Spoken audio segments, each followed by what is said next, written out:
If you look here, it says not printed at government expense, congressional record, proceedings debates of the 83rd Congress, second session. The Great Conspiracy to Destroy the United States. The speech of Honorable Usher L. Burdick of North Dakota in the House of Representatives Wednesday, April 28, 1954. I'm going to zoom in just for a second and then we'll...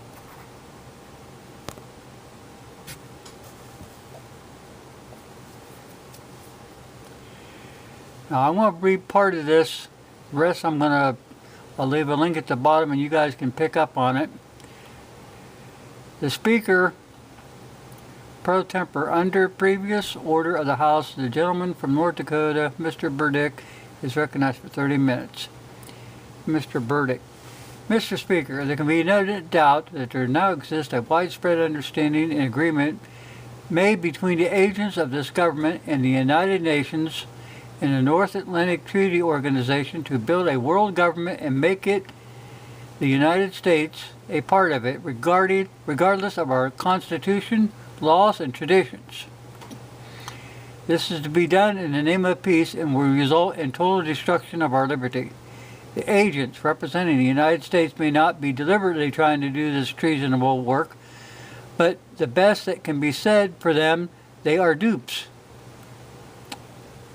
Some mighty important people who are United States citizens are not going along with this scheme, but are daily and hourly contributing to all the efforts in that direction. What proof do we have to back up this general statement? The purpose of this speech is to lay proof before the American people. First of all, the people of the United States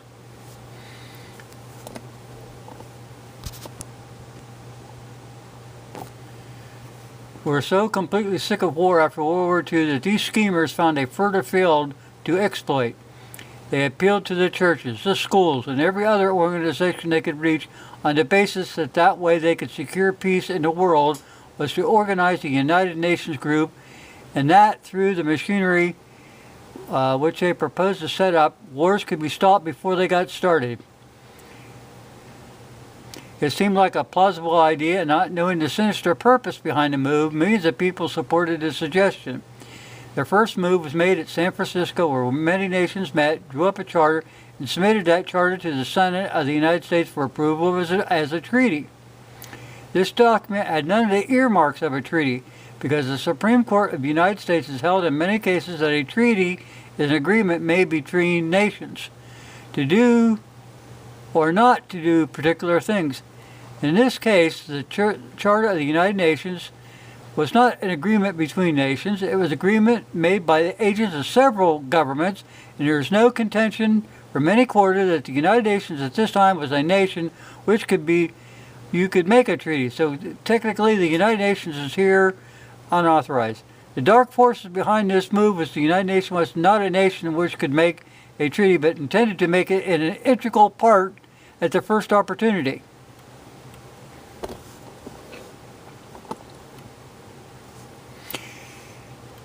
How these forces of evil plan to make the United Nations a nation is clear now, since they propose at this time to build a world government by simply amending the Charter of the United Nations.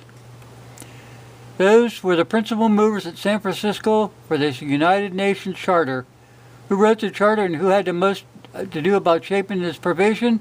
The answer to that is a Russian communist, and Alger Hess, a representative of our State Department, were the prime movers and schemers in arranging this provision.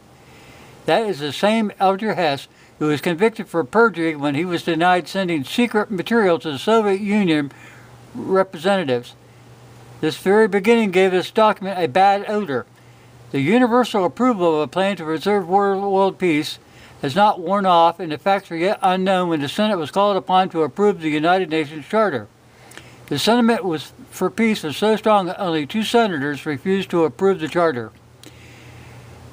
If the question were to come up now, a great majority would say no.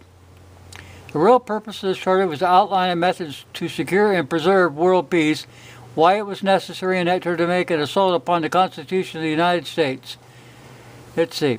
If the real purpose of this charter was to outline a method to secure and preserve world peace, why was it necessary in that charter to make an assault upon the Constitution of the United States.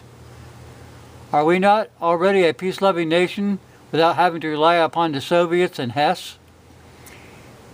Here you see again that world peace is not the object of the scheme at all. The real purpose is to build a world government controlled by the communists and their dupes in the United States. As soon as this charter was approved, the courts of the United States began to hear about it.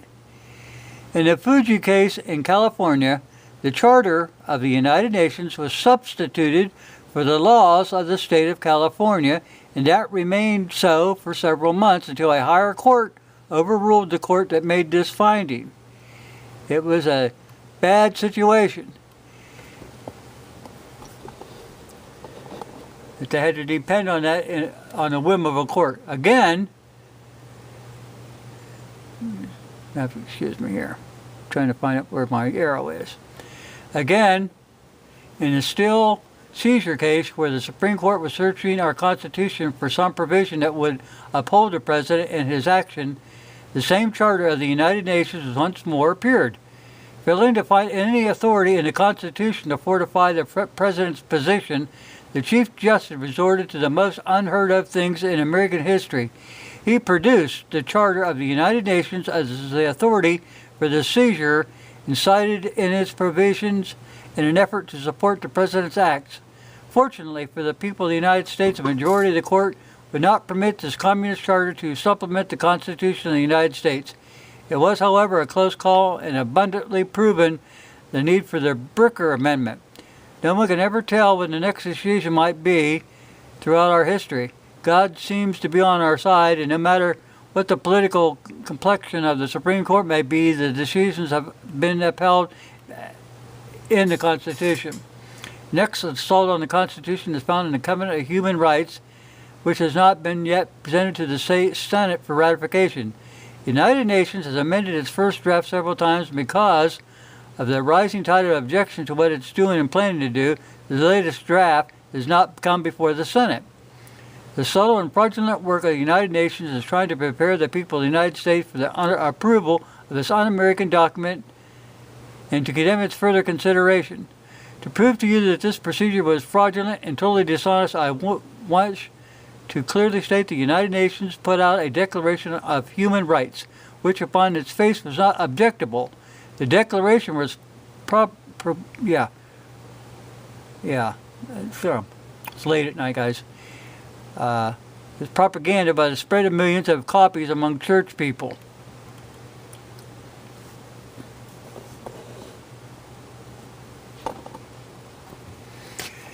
And put it in common schools and higher institutions of learning. Every civic organization was also the object of this advanced avalanche of propaganda. I'm not going to have time to get all this down here, but threatens the Constitution of the United States. It was rewritten, meant to be free speech, a free press, and free religion. The Constitution is endowed with defining these three formulated attributes of a free government. Here it says, Congress shall make no law representing an establishment of religion or prohibiting the free exercise thereof. Okay, in the provision of the document called the Covenant for Human Rights, yourself, what has become of these precious constitutions right here is what the covenant says. Article 3, freedom to manifest one's religion or one's belief subject only to limitations as prescribed by law, so on. It goes on and on. Over here.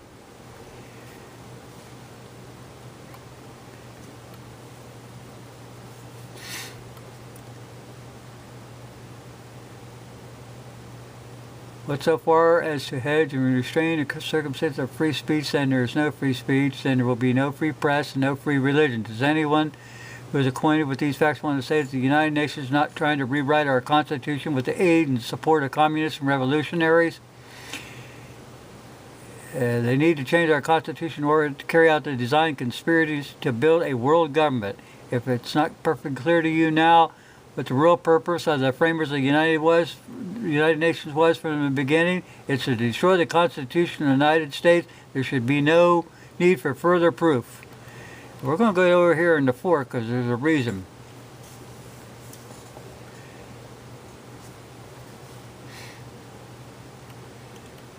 Said yeah, right here. The Genocide Convention provides that a citizen of the United States who has, in the opinion of the United Nations, been libeled or injured the feelings of a race, a group, or any member of a group shall be subject to trial for violating the covenant. And doesn't that sound like these little snowflakes? Oh, my rights have been violated. Oh. Remember what it says here.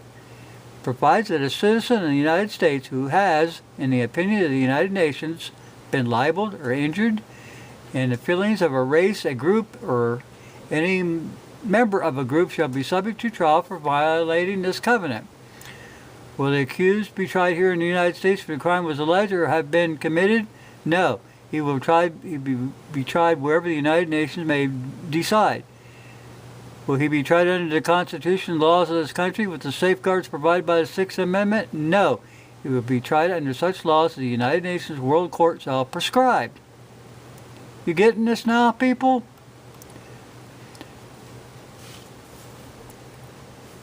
I want to tear down the Constitution, make all citizens who are entitled to the enjoyment of life, liberty, and the pursuit of happiness subject to the provisions of a world court, which is already being set up to function as super government, a world government.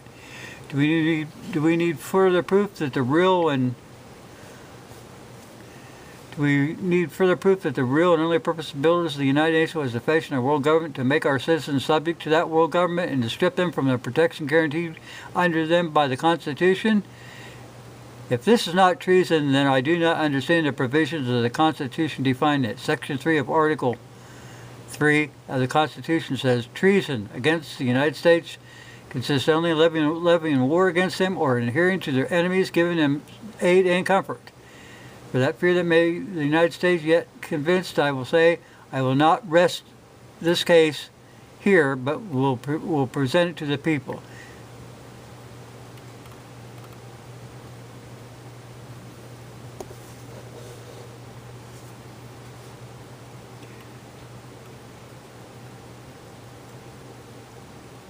The first step is train teachers at Columbia University at the expense of the United Nations, principally at the expense of the taxpayers of this country, to teach our children ways by which they can become world citizens, and that a strong national spirit interferes with this world venture.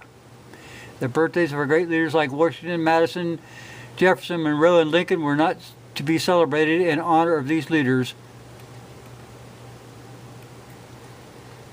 It should now be proven overwhelmingly the United Nations was organized to destroy the Constitution of the United States. When all this is done in the name of world peace, who wants to substitute world peace for liberty and freedom? Who wants to surrender their sovereignty to a great republic, to an organization which has been astutely at work from the very beginning to abolish the Constitution?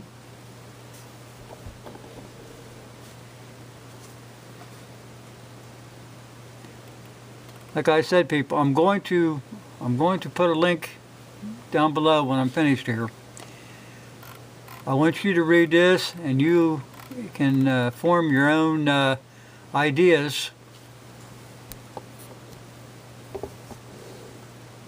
Like I said, this was written